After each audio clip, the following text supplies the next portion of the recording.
आज हम बात करेंगे और उसके लिए हमें ज्वाइन किया है मार्क बिस्ट्रो ने, जो प्रेसिडेंट है and CEO of Barrick Gold. Mr. Mark, thank you very much for joining us.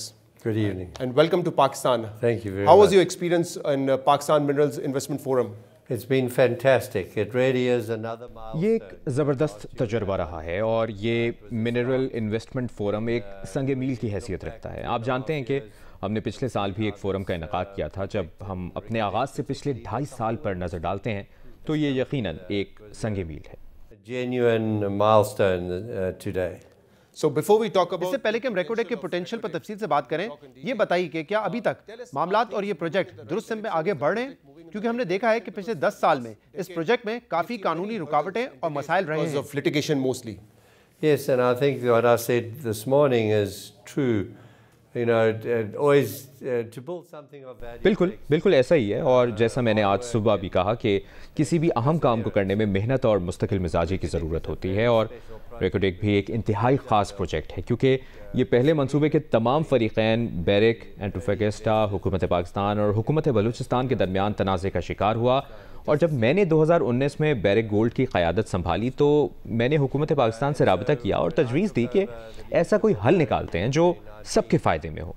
हुकूमत ने इस तजवीज़ को कबूल किया और तब से हम फिर यही कर रहे हैं. और आज हमने रेकोडेक में फिजिबिलिटी स्टडी मुकम्मल कर ली है. और रेकोडेक एक वर्ल्ड क्लास माइन है. ये एक वर्ल्ड क्लास सोने और एक वर्ल्ड क्लास तांबे की कान एक साथ है. और ये दुनिया में सबसे बड़े अनडेवलप्ड सोने और तांबे के ज़खायर में से एक है. Mine.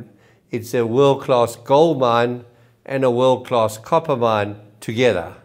So one of the world's largest undeveloped gold and copper deposits in the world.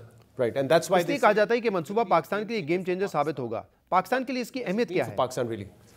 Well, it means a lot for Pakistan if we get it all right. Right, yeah, of course. And because the value is enormous. अगर हम सब कुछ मंसूबे के मुताबिक करने में कामयाब होते हैं तो ये पाकिस्तान के लिए इंतहाई अहमियत का हामिल मंसूबा है क्योंकि इसकी मालियत बहुत ज़्यादा है. हम बलूचिस्तान के लोगों में सरमायाकारी कर रहे हैं क्योंकि बलूचिस्तान और हुकूमत पाकिस्तान मंसूबे के 50% के शराकतदार हैं. Federal government end up owning 50% of the mine. 25% each. 25% each. Yeah. And more important, 25% की शराकतदारी के साथ. और अहम बात यह है कि बलूचिस्तान हुकूमत का इसमें फ्री इंटरेस्ट है. उनके 25% शेयर को फंडिंग हासिल है. लिहाजा ये बलूचिस्तान के लोगों के लिए बेहतरीन मौका है कि वो बराह रास्त अपने कुदरती वसाइल के ख़जाने से फ़ायदा उठाएँ. और हमने दुनिया भर में देखा है कि ममालिक तो ऐसे ज़खायर से फ़ायदा उठा लेते हैं लेकिन जो लोग या कम्यूनिटीज़ इन ज़खायर से जुड़े रहते हैं वो महरूम रह जाते हैं.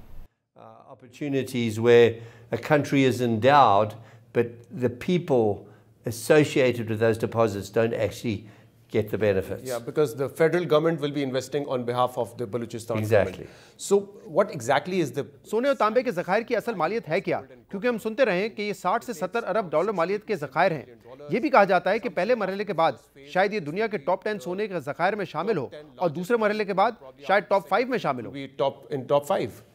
Yes, so certainly in the top 10, it will be for a very long time. यकीनन ये बहुत लंबे अरसे तक दुनिया के टॉप 10 सोने के ज़खायर में से एक होगा. ये एक पैदावारी कान होगी. मैं अक्सर कहता हूँ कि जो रेकोडेक आज हमारे सामने है ये एक स्टार्टर माइन है. इसका पोटेंशियल कहीं ज़्यादा है. अगर सोने और तांबे की मजमूई पैदावार को देखा जाए तो 70 अरब डॉलर्स का जो आप रेफरेंस दे रहे हैं वो दुरुस्त है. और आज सोने और तांबे की स्पॉट प्राइसेस भी ज़्यादा हैं. And today, the spot prices are above that. They're rising every day. Every day. So certainly $70 billion, but that's only बिल्कुल ये हर दिन बढ़ रही है. और ये 70 अरब डॉलर जो हैं ये बैंकेबल फिजिबिलिटी स्टडी के मुताबिक है. इसके बाद भी काबिल ज़िक्र ज़खायर मौजूद हैं और हम माइनिंग लीज के तहत नए ज़खायर की दरियाफ्त के लिए ड्रिलिंग कर रहे हैं. discoveries within the mining lease of Reko Diq. Okay. So there's undiscovered potential. My point is Reko will. मेरा पॉइंट ये है कि रेकोडेक इस सदी के आखिर में भी ऑपरेट कर रहा होगा. ये हकीकत में एक पैदावारी कान है. Really generational. So it's like decades. It's a project for decades. Exactly. So how much will it benefit Pakistan? मालियत के एतबार से ये पाकिस्तान को किस कदर फ़ायदा देगा और हम इस वक्त कहाँ खड़े हैं और माइनिंग का आगाज़ कब होगा? Mining, to be precise. So we start mining in 2026. हम 2026 में माइनिंग का आगाज़ करेंगे। बहुत सा काम बाकी है। इस वक्त हम रिहाइशें तामीर कर रहे हैं। पहले ही साइट पर 1000 लोगों के लिए रिहाइश मौजूद है, लेकिन इस साल के आखिर तक हम 8000 अफराद के लिए रिहाइशें तामीर कर लेंगे। हम पानी की पाइपलाइनें बिछा रहे हैं ताकि यकीनी बना सकें कि पानी दस्तयाब हो। बुनियादी इंफ्रास्ट्रक्चर और लॉजिस्टिक्स पे काम जारी है और अगले साल के आखिर में हम कंस्ट्रक्शन साइट तामीर कर लेंगे। And we'll start the construction side of things later, back end of next year. The intention is to produce the first copper and gold. इरादा यही है कि 2028 में पहला सोने और कॉपर का कॉन्सेंट्रेट निकाल लें और रेकोडेक न सिर्फ दुनिया के सबसे बड़े सोने और तांबे के ज़खायर में से एक होगा, बल्कि ये बहुत जल्द पैदावार शुरू करने वाला मंसूबा भी होगा और ये तमाम ऐसे मंसूबों को रफ्तार में पीछे छोड़ देगा। और आज ये दुनिया की सबसे बड़ी तामीर की जाने वाली तांबे की कान अगर नहीं भी है तो दुनिया की चंद बड़ी कानों में से एक ज़रूर है। One of the few, if not the only, very large copper mine being built. So all round, और ये हकीकत में बलूचिस्तान, पाकिस्तान के प्रोफेशनल्स और पाकिस्तान की मईशत के लिए एक बहुत बड़ा मौका है। The professionals and people in Pakistan, and more important, the Pakistan economy. I'll talk about that as well. Recently, ECC approved. ECC ने हाल ही में बैरेक गोल्ड की फिजिबिलिटी रिपोर्ट और टेक्निकल रिपोर्ट की बुनियाद पर मंसूबे की लागत में इजाफा किया है और 58% इजाफे के बाद लागत $6.8 अरब हो गई है। ये यकीनन एक बड़ा इजाफा है। इसकी वजूहात क्या है और इसका मंसूबे पर क्या असर पड़ेगा? Affect the bottom line for Barrick Gold and Pakistan, of course. So as you know, you referred to the copper prices and gold prices have gone up, and so the new benchmark is. जैसा कि आप जानते हैं और आपने refer किया है कि सोने और तांबे की कीमतें ऊपर जा चुकी हैं और नया बेंचमार्क भी हाई है। और अगर पिछले 2 हफ्ते से आलमी मार्केट्स पर नज़र डालें तो हम एक महंगाई के दौर से भी गुजर रहे हैं।